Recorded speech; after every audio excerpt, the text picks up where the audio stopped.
Hello, everybody, and welcome back to the Here For You podcast. I am your host, your moderator, your content creator, your professional geek, Carlsbad with carlsbad.com. And as always, we are welcoming back Dr. Cristi Moore from Sonora Hearing Care. But today, as you can see on the screen, we have our very first guest, Dr. Stephani Rose. Welcome, Dr. Stephani Rose. Yay. Hello. Thanks for having me. So thank you for coming. So Dr. Rose, for our viewers, this is the first time they may be seeing you. I don't know, maybe they've caught you on your fabulous show. But Dr. Rose, can you just kind of tell the viewers a little bit about yourself? Hello, humans. So I'm an audiologist, or a doctor of hearing and balance related disorders. And I practice in San Diego currently, and I sort of got into the field kind of by accident. I was supposed to be a deaf educator, which was introduced to me by a deaf friend in college. And it just so happened that the graduate program was sort of canceled. So I had to choose between speech language pathology and audiology. And I was already fascinated by the ear and the structures and how we hear related to my deaf studies. So I changed my major over to audiology. And this also was brought on by a phone call I got from my sister one morning, where she said she had a sudden hearing loss, and they said she had Meniere's disease. So that kind of sealed the deal. I went down to the registrar's office and I changed my major to audiology, let my father-in-law know I wasn't going to be able to pay rent for another 4 years, and that was okay. And then it just so happened that I too developed Meniere's disease. So it was just kind of this wonderful journey that got presented to me and that I took. And I'm so glad that I did, because I can help relate with the patients and help give them better hearing. And it's really a passion of mine. So I'm really happy to be an audiologist. Awesome. Thank you so much for sharing. Awesome.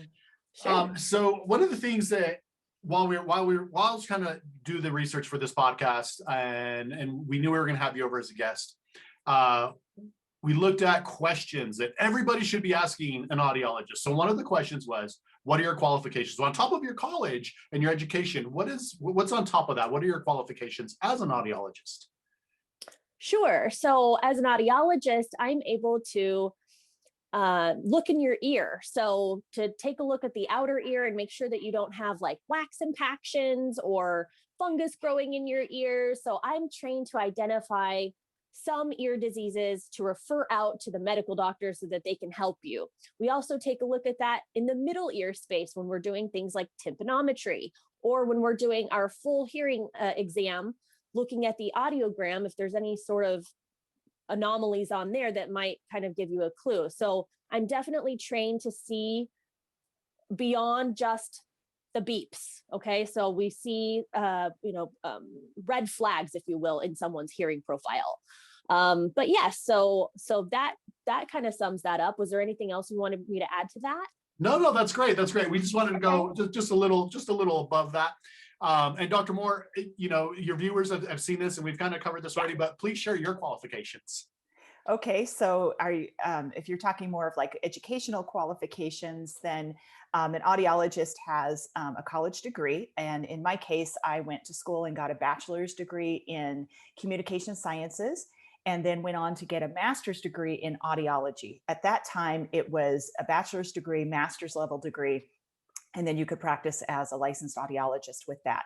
Later on, the Doctor of Audiology degree became a degree that audiologists went and pursued, and now that is the gold standard, or the minimum degree that we need to practice in our field.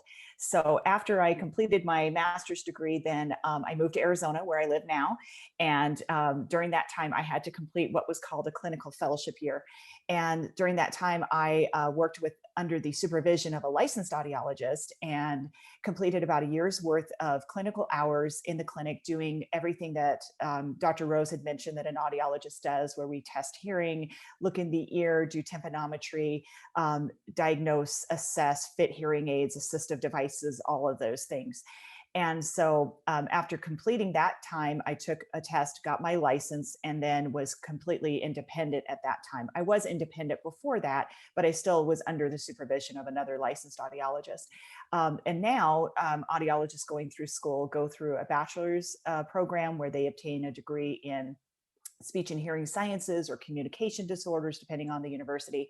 And then they'll go into the Doctor of Audiology program and either go clinical doctorate, which is what Dr. Rose and I both have, or go PhD, which is more of a research focused clinical degree. During that time, they complete coursework, but they also do clinical hours. In fact, their last year is pretty much just doing clinical hours in a audiology type or clinical setting. So that's our qualifications. Awesome. Thank you so much for sharing. Okay, so Dr. Rose, we kind of got a brief description of what audiologists do, but what's the difference between an audiologist and an ear, nose, throat doctor? Sure. So, and I was part of that, do your bachelor's degree and then straight into the doctoral program, like Cristi was mentioning. And then my program also had a research component as well, even though it was a clinical doctorate. So it was kind of more of a medical model. We actually went at UC San Diego, we went to class with the medical doctors, the second years. And Great. we learned how to run a free clinic. And we did a whole clinic down in Pacific Beach for homeless people and also just, disenfranchised people. And we had different specialties. There was pharmacists there. There was just regular primary care there. There was dentistry there and optometry there. And then audiology was there. So audiologists work in harmony with ear, nose, throat doctors. They are the medical doctors that treat the physical structures of the ear when there is disease present or dysfunction present. So we kind of clean up anything that they can't. So once they have provided their medical treatment and for whatever reason, there's still a nerve loss or a conductive component that can't be resolved, then they send them to us so that we can help them hear better. That's awesome. Thank you so much. That's very interesting. I love the harmony that you're able to, two doctors being able to, and again, just tackle the problem of somebody's need and be able to adjust and fix. That is fantastic. So, Dr. Moore, what is the difference between an audiologist and a hearing instrument and hearing aid specialist? Okay, sure. So there are some things that an audiologist and a hearing instrument specialist can do. For example, we can both fit hearing aids, but there is the difference in education. So as we talked about earlier, an audiologist has usually a bachelor's degree, a master's and/or doctorate degree in audiology or PhD. So we have a lot of education, not only in the hearing loss and how to test hearing, how to fit hearing aids, but we have some vestibular components, so testing your balance system. We can also manage things like tinnitus. We can also work with pediatrics, so children that may have hearing loss and hearing problems. And we can diagnose and do things that evaluate higher structures in the auditory system and in the brain, doing auditory brainstem responses, doing also assessing and diagnosing things such as auditory processing disorders. So there's a lot of things that audiologists have in our wheelhouse as part of our education. Whereas hearing instrument specialists or hearing aid dispensers are trained specifically for diagnosing and treating hearing loss for the purpose of fitting a hearing aid. So in other words, their education is going to be more of, most of them have, the requirement is a high school diploma or GED equivalent. Some go on to get bachelor's degrees, some get associate's degrees. Every state's a little bit different on their requirements. They are required to work with another licensed dispenser for a certain period of time to get a certain number of hours working closely with patients, again, doing hearing testing. They can do otoscopy, that's looking in the ear. They can work and program and fit devices, hearing aids, assistive devices, things like that. So that's the extent of their education.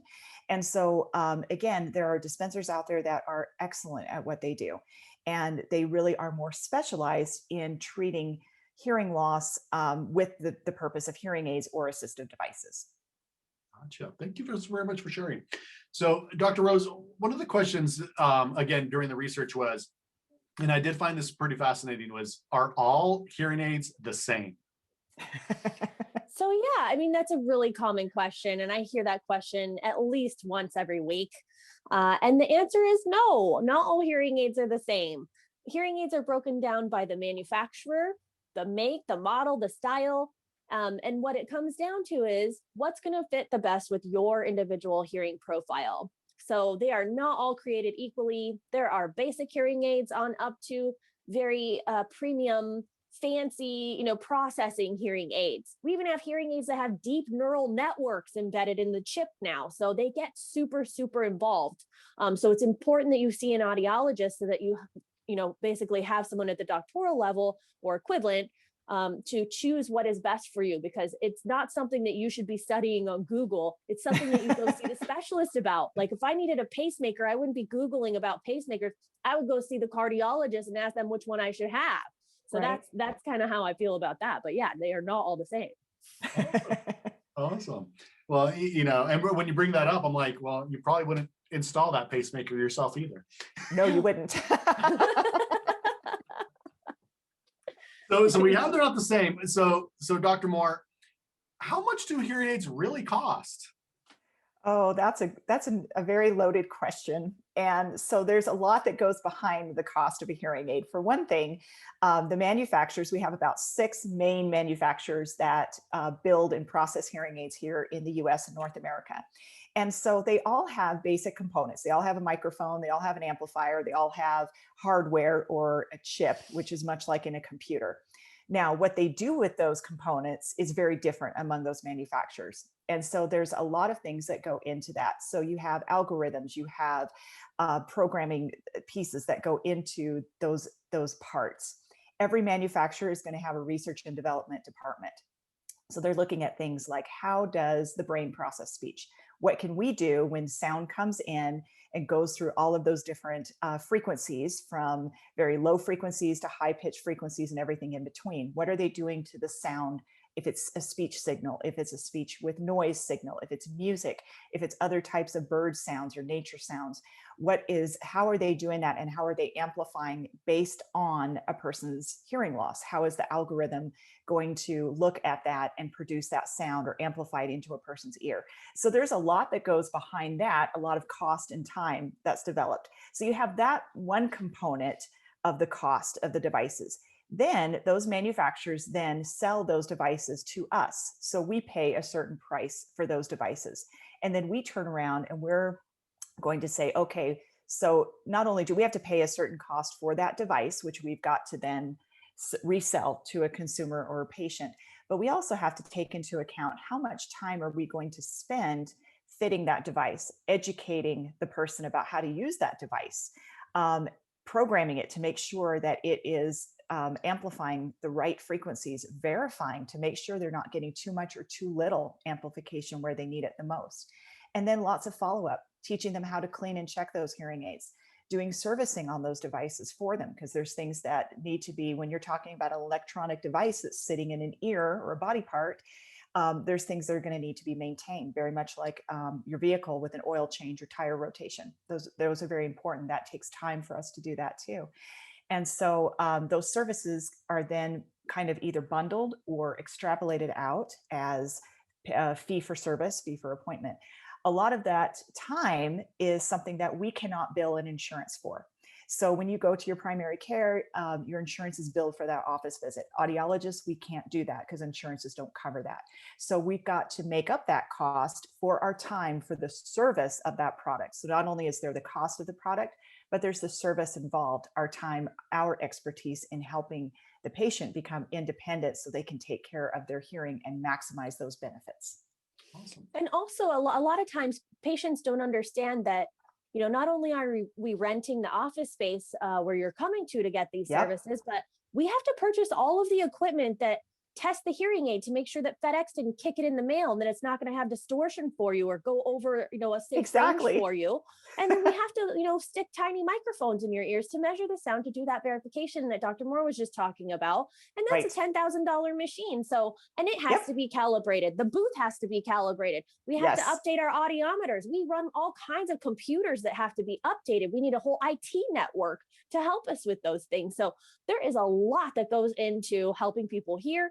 And I feel like we have to talk about those things so that people know and understand the value of what they're getting. Absolutely. Awesome. Thank you so much. And I love this because it's beyond the device, right? It's that personal care that somebody's getting. It is that you can literally go in here and get your hearing tested in one area, see what's gonna fit and benefit you, and actually, build that relationship with somebody. So Dr. Rose, with this, and kind of touch base on this, where you are helping, you are training these individuals, but do audiologists offer an aftercare plan? Absolutely. So if you're doing a bundled service, you don't really have to worry about aftercare plans. So for example, my clinic offers, free lifetime services for the lifetime of the device. And that's kind of more so to recapture that patient and make sure that you're loyal to them so that they're loyal to you. And it's better continuity of care over time. But if you were a random patient and you just walked in from the street, maybe you were unhappy about services you got elsewhere, you can certainly purchase a care package. So basically you pay a bit of monies up front, and then you either get like a whole year's worth of services or so many office visits. And with ours, it's a whole year's worth. And I think it's like $1,000 or something. But it just depends. And then you would have unlimited office visits. So whether or not you need troubleshooting, programming, retuning, screening your hearing, all of that would be taken care of and you don't have to worry about it. Awesome. And so Dr. Moore, does Sonora Hearing Care offer aftercare plans? Oh, absolutely. So we have kind of a bundled and an unbundled options when you purchase devices from us. So depending on what you purchase, you may have a bundled option that includes the price of the hearing aids, whatever level of technology we pick, and then you'll have unlimited services for a certain period of time, either 1 year, 2 year, 3 years, depending on the level of technology and the service plan that you get. And then we have some unbundled options too, where you can buy a device and then it comes with like a year's worth of service for a certain, price too. And then just like with Dr. Rose, if you come in off the street, you come from another clinic, either maybe you moved to Arizona, maybe you had service there that you weren't getting what you wanted, or just felt like you wanted to change and come somewhere else. And then we're also going to provide, services too. So we'll charge, a certain fee to come see us. And then from there, we're going to provide you with the service of programming, verification, taking care of those instruments. And we may have certain fees for that. And then we also have service plans that you can purchase that covers a certain number of visits with our audiology staff and our audiology assistant staff for different services too. So yes, we have fully comprehensive on aftercare as well. Awesome, thank you. And I use this analogy where I had a stint of selling cars for a while, and we had the used car salesman that would do the 3 C's: see your car, see your keys, see you later. But when I sold Cadillacs, you had to present this vehicle for 3 hours. You were walking around, you are programming this vehicle for this client. You are taking their cellular device, making sure that the Bluetooth is synchronized, their contacts are uploaded. You're making sure that their music is put on those hard drives. The difference of walking in and getting something and, well, good luck, or versus somebody that's going to take care of you and they're going to be able to just manage and help you with your device. I love the two dynamics thereof, but making sure that your clients are being taken care of and you're building those relationships. That Absolutely. Is fantastic. So Dr. Rose, what does a typical examination involve? Sure. So a typical examination is going to take a look at the outer, the middle, and the inner ear to see what the softest level of sounds you can hear at for many different frequencies. This will also tell us where the hearing loss might be located. So we use air conduction sending sound in through a headphone, and then we use bone conduction with a bone conductor device that gets placed on the mastoid bone, which skips the outer and middle ear and goes straight to the inner ear. Besides testing your sensitivity or your brain's ability to just realize if it's being stimulated with sound, we also test your brain's ability to recognize speech. So what happens if we turn it up to a level where you can hear it? Are you going to get 100% of words correct? Are you going to still miss words? I also test people with background noise on to see how well your brain is functioning in noise, like a cocktail party. And that's what it kind of sounds like. And I say to patients, I'm sorry, there's no champagne served with this test, but you just need to repeat the sentences as best as you can. Love That's it. called the quick SIN, this quick speech and noise test. So this helps to guide me to choose what level of technology you should have based on how your brain's functioning in noise. So definitely want to have objective measures to then recommend. So we test sensitivity and also clarity of speech in a typical assessment to see how you'll do with hearing aids. So thank you very much. So, Dr. Moore, I've gone through this, right? I've gotten my hearing checked. I have a device. Are there techniques that we can help, not further the loss of hearing? Absolutely. So prevention is key, and that's something that isn't always talked about a lot, but it's really important. And so protecting your hearing, especially from loud sounds, is really important. And that's something that, a person that maybe works around in a construction zone, they're going to be exposed to a lot of loud machinery noise, vehicle noise, that type of thing. Or maybe you have hobbies like you're working around power tools, or you go out hunting or shooting, even listening to loud music, going to concerts, using earbuds, such as AirPods or other types of earphones, and turning the volume up too loud can do damage to your hearing. And so that's something that we really want to make sure that people understand, that protecting your hearing is just as important, especially when you're young, because you don't get that hearing back. And once that hearing's damaged and gone, we can't magically grow those hair cells back, which help to understand the sound. Then we're looking at hearing sensitivity loss over time. And then that's when we're looking at hearing devices, assistive devices, possibly cochlear implants, that type of thing. So I just always want to tell people too, it's really important that to protect your hearing when you're younger by using earplugs or ear muffs or some kind of device that's going to not allow that sound to be too loud, so that you can preserve your hearing for as long as you can. Absolutely. Another similar aspect to hearing preservation that audiologists have to sometimes put on a ototoxicity hat for Yes. is ototoxicity monitoring. So patients who are going through chemotherapy or any other ototoxic drugs, Yep. where it might start to affect their speech frequencies, we can do ultra high frequency pure tone testing to see if it's going to affect the ultra highs, because what's next? The highs are next, and that's what we use for speech. So in that respect, we could prevent speech related hearing loss by letting the oncologist know, hey, you need to mix up these drugs, you need to choose different drugs, maybe less drugs, and then that can also help to preserve hearing. Interesting. I never thought of that aspect of that drugs are going to be affecting somebody's hearing. That's very interesting.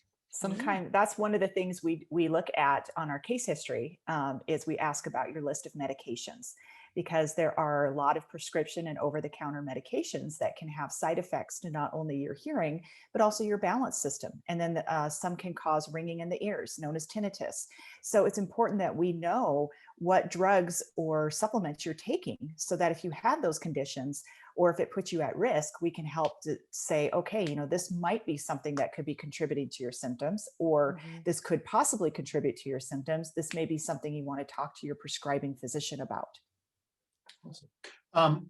Any advice to parents who have young ones that they would be able to implement now because kids are always using they're using the earbuds or the wireless. What can parents do to kind of prevent hearing loss in their kids? So I'll go from my own experience. So I have a 12-year-old, almost 13-year-old. And one of the things he loves right now is music. He loves making music. He loves listening to music, and he watches YouTube videos because he's very tech focused. So that's one of the things that's really been something that he enjoys quite a bit. He's got AirPods in his ears all the time. And so I keep telling him, I'll say, you know what, you need to keep that volume down, because you don't want to have hearing loss because you've got it up too loud. So, we talk a lot about that, and I'm very proactive at helping him to understand that, yes, you can listen to your music, you can watch your videos, that's great. And right now with a lot of remote school that we're doing, where they are having to be online for 6 hours a day for school, they've got to have a headphone on too. So it's teaching them what is a comfortable volume, and then turning it down a little bit so that they aren't doing further damage to their ears later on. Absolutely. When I want to say I was 15, I took my first sign language class in high school, and our sign teacher taught us, about hearing loss, of course. And one of the things was turn it to where it's comfortable, and then turn it down, turn it to the softest level that you can just enjoy it.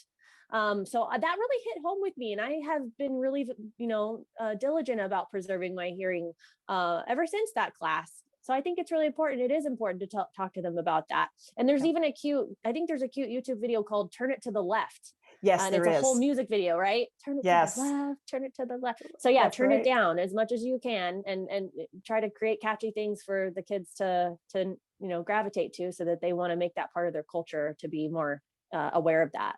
Yep. Awesome. You know what, doctors, thank you very much for thank you very much for just coming onto the podcast. Dr. Rose, where can the viewers find you? Sure. So I practice currently at Hearing Life in Carlsbad, California, and I run a huge social media platform called Dr. Rose Helps You Hear. So you can find me on Instagram, Facebook, and YouTube, and possibly soon TikTok. I'm just getting into it. But yeah, Dr. Rose Helps You Hear. Awesome. Awesome. And Dr. Moore, where can the viewers find you? So I own Sonora Hearing Care in Tucson, Arizona. And so we are a full service private practice audiology practice. So we focus on hearing testing and hearing evaluations. We focus on hearing aids, assistive devices, tinnitus management, cochlear implants. So our practice is located in Tucson. We also have a Facebook page under Sonora Hearing Care. We're on Instagram. We are on YouTube, as far as with our Here For You podcast, Tucson Audiologist. And then I have a profile on LinkedIn as well. Awesome. And viewers, again, thank you so much for taking the time to listen to this podcast. We, as always, we strive to educate you, to give you new and useful information. And I will have all the important links down in the description below. Don't forget to click on that little bell to receive notifications every time a new video is up. Thank you. Have a great day and stay safe. Thanks. Bye.